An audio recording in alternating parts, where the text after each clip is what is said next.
Today we are in Ocean Springs, Mississippi, and we are talking to Jessie Zenor. And Jessie, please tell everybody exactly where we are and what this shop is, because it's so many things, and I think it's so many things to so many people. Explain what the Greenhouse on Porter actually is. The Greenhouse on Porter is a coffee, biscuit, and beer shop. We bake biscuits every day, fresh from scratch, and serve pour-over coffee, and have beer and a place for people to come together. We offer events from yoga to poetry readings to music, like concerts and art shows, all sorts of things. Let's start with your biscuits. Okay. Explain your biscuits to everybody, because these aren't your mama's biscuits. No, well, they start out like your mama's biscuits. We do have regular biscuits, which are the traditional biscuits, and then we have sweet potato biscuits. And then every day we do a sweet and savory biscuit based on whatever's in season and what's available. Today's biscuit is a carrot and cumin seed biscuit with curried okra and a little bit of yogurt. And then the sweet biscuit is a ginger biscuit with apples and fluff. Which sounds amazing, Yeah. by the way.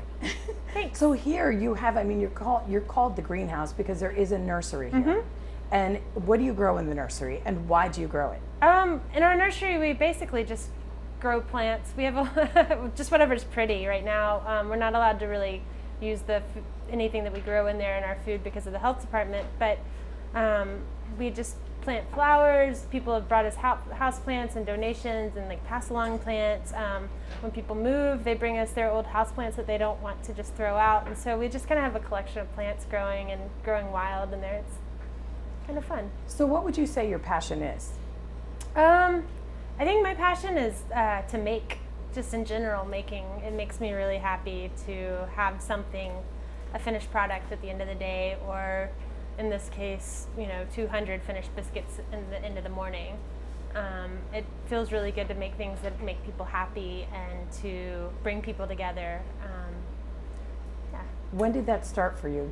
Can you think back and say, I became passionate about this and really made this kind of my purpose? Biscuits were kind of a new thing about 2 years ago, but I've always been a maker.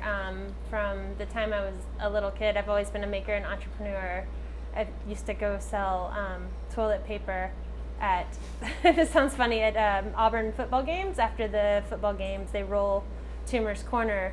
And so I would take a wagon down there and I would use food coloring and things and tried to dye the toilet paper, which just turned into mush, but people thought it was really cute and I would go sell it. And so it's just kind of like this interaction with people and making things and getting out there and hustling.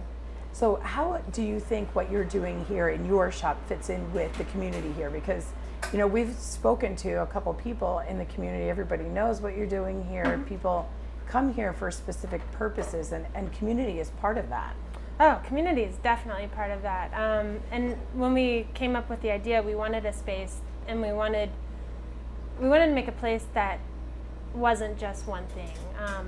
Community, you can't have a business without community. You can't have anything without community. So why not just embrace it and focus the business on the community? We wanted to talk about. Or we wanted to really see if we could make a business that was community focused, where we offered things that for free, even we have music that's free. We do things that just bring people together, that's not late night, that families can come to.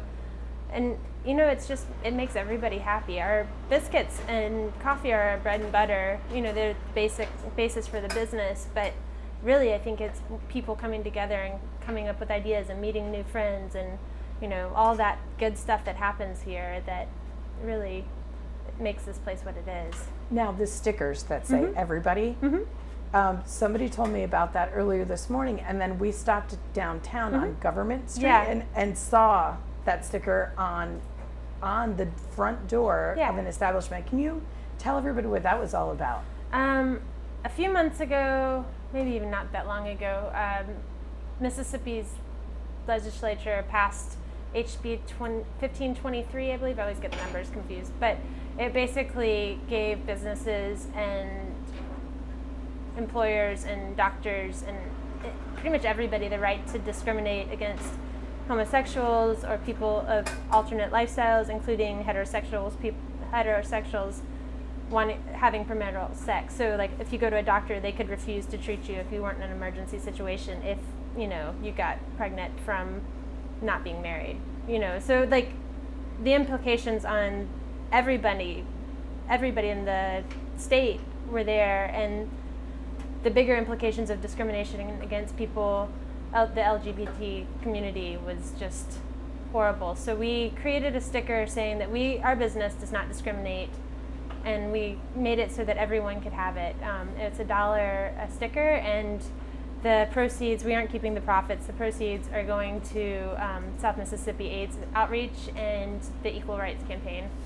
And it's just a black and white sticker that just says everybody. Everyone. And so it's just Everyone. Something simple, something, we didn't want to be, mean or argumentative with people. We just wanted to let people know that they were welcome. Very nice. So it says everyone, because for some reason I thought everybody. Okay, got it. So what challenges have you had living your passion? Honestly, the biggest challenge has been overcoming my own fears, because in reality, there hasn't been that many challenges here. I mean, other than day-to-day challenges that you'd face anywhere at work, our biggest challenges have been really like overcoming fear, learning that we could trust ourselves, learning we could trust our guts. And I say us, I mean me and my business partner, Kait, who couldn't be here today. But that's the hardest thing, I think. So you learn that you can like do whatever you want. It takes a lot of courage, I think, or a lot of guts to get there. And I think that was the hardest thing to learn. So what advice would you give people about that? When we were starting this, we kept looking for things that were going to stop us. And I would just say keep going until you find something that stops you. I mean, like, don't let yourself be the thing that stops you. Like, find all the obstacles in your way and just keep knocking them off, because most likely nobody's going to stop you. What did you learn about yourself through all of this?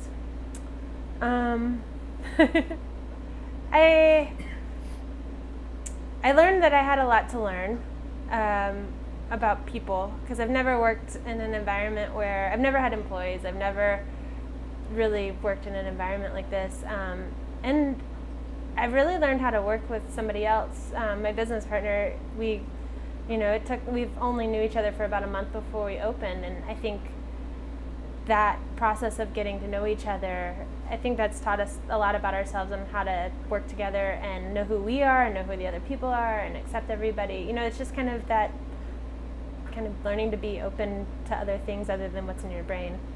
To get people to act, I'm always saying they need to envision something first, like kind of wear it a little bit before they do anything else, and then explore what it would take to actually make it happen, and then execute a plan. Take that first step. So what kind of advice would you give my audience on that front? On how to plan and take your first step? Yeah, like just dreaming and then going for it. Yeah, I think you just, like you said, I think you would, I think you come up with an idea and the outcome's not going to be like what you think it is, but just start moving forward. Get your ducks in a row, obviously. Make sure you have enough money to support yourself. Make sure you're not putting yourself in jeopardy, but just move forward. I think that thinking that your plan is the actual blueprint to what's actually going to be built is probably the biggest obstacle, because it won't be. Nothing will be like what you think it is, and it'll probably be way better. Just kind of keep going and accept speed bumps and get over them. And I mean, if you're moving forward, you're making progress. If you're not making progress, or if you're not moving forward, then that's when you really worry. What were you doing before you started doing this? I was designing houses. And how has your life changed? Oh, it's so much better. I think I like being around people. Designing houses is such a kind of solitary job for the most part. You interact with your clients, but this is, I wake up and even if wake up on the wrong side of the bed, I'm like, oh, I get to make biscuits today. Okay, this is good. And then I get up here and I make biscuits and I'm like, I'm gonna make people happy today. I'm gonna give them something yummy to eat, like something good and nourishing. Have you ever thought about marketing your biscuits? To like a Like selling bigger, them, I mean, you know, taking orders and shipping them type of, I don't know. Not really. This isn't my field. You may end up doing that one day. Maybe. And Kait and I think we both like growing the business. We both liked the creative problem solving and like the adventure of coming up with something new and making it happen. And so, I would probably see us more in the future of starting something else, the next project. We kind of always talk about what's the next project, what's the next project. So I think like this growing these kind of businesses at work is probably what we'll end up doing. You never know, you could sell some of your recipes. Well, we have it for free or not for free, $1 on a postcard. So you can take a biscuit recipe home with you. That's a good start. Thank you so much for Thank talking you. with us. How can people look you up online? We're at the greenhouseonporter.com. Or on Facebook under Greenhouse on Porter. That's pretty much it. Right, and it's Greenhouse on Porter. On Porter. Which is the name of the street you're on. Yes. Just makes it kind of So easier we're for in a people who are- greenhouse on Porter. Right, exactly. Awesome. Thank you so much. Thank you. And I talk to you, and I talk to you, and I talk to you, and I talk to you, and we love, and we hate, and we demonstrate. We try to relate. This is my breakthrough. Whoa. Said now, this is my breakthrough. Whoa.